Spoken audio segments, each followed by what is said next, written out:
Shalom, maman, shalom. Hmm. C'était par rapport à la prière d'hier qu'on avait fait hier. Pendant que je dormais, je m'endormais la nuit.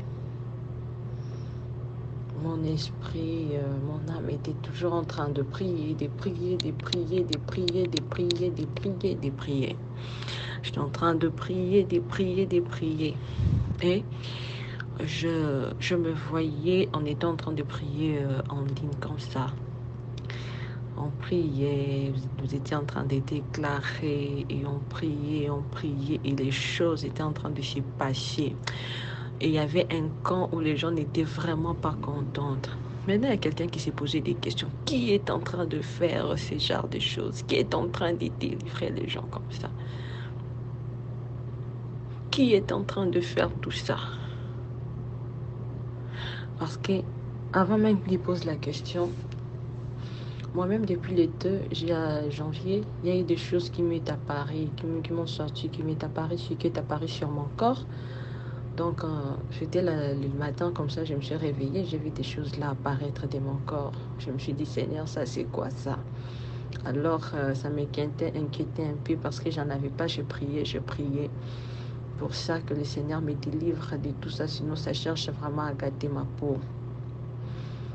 Et pendant les paroles de connaissance d'hier, vous avez donné aussi une parole de connaissance par rapport à quelqu'un qui avait un problème de peau.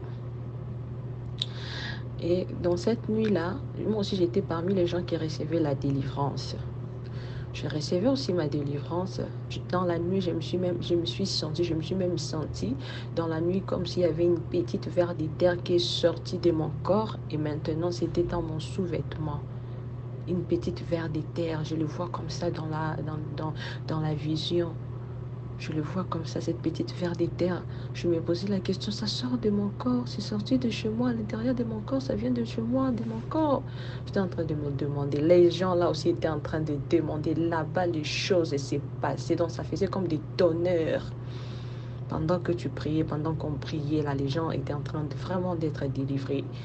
Et alors, quand les autres là posaient cette question, ils étaient en colère aussi. Et j'ai répondu par votre nom de famille, Ngwifak, je ne sais pas, excusez-moi si je l'ai mal prononcé, excusez-moi vraiment maman, pardonnez-moi que le Saint-Esprit me pardonne si je prononce mal aussi, c'est Ngwifak. Il a dit, c'est Ngwifak qui est en train de faire ce genre de choses-là. Et ensuite, le Saint-Esprit me dit, je vais te dire la signification du nom Ngwifak. J'ai dit, ok. Il m'a dit, Ngwifa, regarde. Il m'a d'abord montré, je vois de l'eau qui jaillissait d'en haut, de nulle part du ciel, et ça descendait. Il me dit, c'est comme une source. La signification de son nom, c'est une source qui jaillit sans tarir. C'est une source qui jaillit sans tarir. C'est une source qui jaillit, qui va jaillir sans se tarir. Ça va jaillir. C'est ça la signification du nom Ngwifak. Ça, c'est le Saint-Esprit qui m'expliquait. Et il me montrait, comment dirais-je, la source au même moment, comment c'était en train de couler, de jaillir. Et les gens obtenaient des délivrances. En tout cas, il y avait des choses qui s'est passées. Donc, ça bougeait le monde, ça bougeait les gens, ça bougeait. C'est comme des tonnerres, donc ça s'est passé à la seconde. Je disais, Seigneur mon Dieu, comme tu es merveilleux, la main de Dieu est avec vous. La main de Dieu travaille avec vous, maman. La main de Dieu travaille par sa puissance avec vous.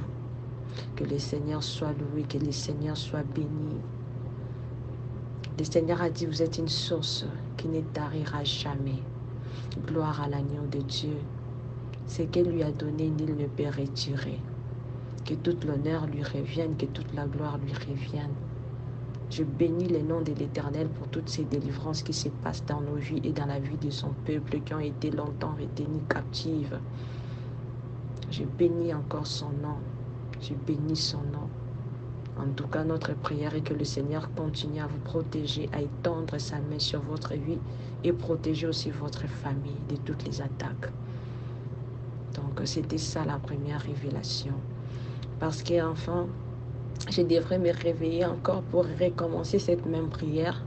Je m'étais réveillée pour recommencer cette même prière là encore la nuit de chez moi, comme je suis au Canada. Il fallait que je me réveille à 23h juste, mais j'avais commencé à 23h30. Shalom. Et maman, je viens encore donner un autre témoignage concernant la délivrance sur le ventre, où j'avais retiré plein de glaies. Les glaies étaient vraiment beaucoup sortis. Puisque j'avais fait dans le témoignage que le ventre pendait et tout, et tout, et tout. Maintenant, je remarque que le ventre j'ai diminué. Le ventre est devenu plat, presque plat, maman. Oh, que je n'avais plus le ventre plat. J'avais plein d'habits que je ne pouvais plus porter. Le ventre a vraiment rétréci, est vraiment fini. J'ai béni le nom de l'Éternel parce que je craignais un gros ventre depuis des années. Un ventre d'une personne qui a, comme une personne qui a accouché au moins même 7 enfants. Et le ventre, le bas ventre pendait. Et les côtés sortaient bizarrement comme pour une grand, mais je n'avais pas mon ventre. Quand je regardais mon ventre, je voyais que vraiment ce n'était pas mon ventre. Je bénis le nom de l'Éternel pour sa délivrance, pour m'avoir restauré pour une maladie, un mal qui m'a causé du tort depuis 18 ans aujourd'hui. Je viens bénir le nom de l'Éternel pour cela et je donne toute la gloire à l'Éternel. Et je prie, maman, que le Seigneur continue à augmenter sa grâce dans votre vie. Je bénis le nom de Dieu pour tous les merveilles qu'il ne cesse de faire au travers de vous, pour des milliers de personnes qui vous suivent, qui sont venues avec des jougs et qui ont été libérées. Oh, que la gloire lui revienne et que la grâce continue à œuvrer dans votre vie puissamment et dans la vie de vos enfants qui vous suivent au nom de Jésus-Christ. Et quand j'ai recommencé cette prière à 23h30, j'ai vu une révélation qui... Dieu est merveilleux. J'ai recommencé cette prière-là jusqu'à 1h. Je me suis dit, je vais un peu me reposer, comme il faut que je me réveille à 5h pour le travail. Pendant que je me reposais, je me retrouve dans une maison de mon frère qui est ministre et sa femme était assise à côté. Pendant que sa femme était assise à côté, je suis sortie de leur maison. Il y avait un truc bâti en ciment. En dessous de ça, il y avait une grosse marmite avec des assiettes des assiettes de village. Maintenant, j'ai posé la question à la femme qui était là. Elle me dit, tu vois la marmite qui est là, c'est la marmite de la famille. Au fait, cette marmite-là était destinée à toi. Même ta mère, quand on lui avait posé la question pour qu'on lui donne cette marmite-là, pour qu'on te donne cette marmite-là, ta mère était d'accord. Je dis, ma mère à moi, la personne qui m'a mis au monde, comment elle pouvait accepter que je prenne votre marmite de sorcellerie familiale?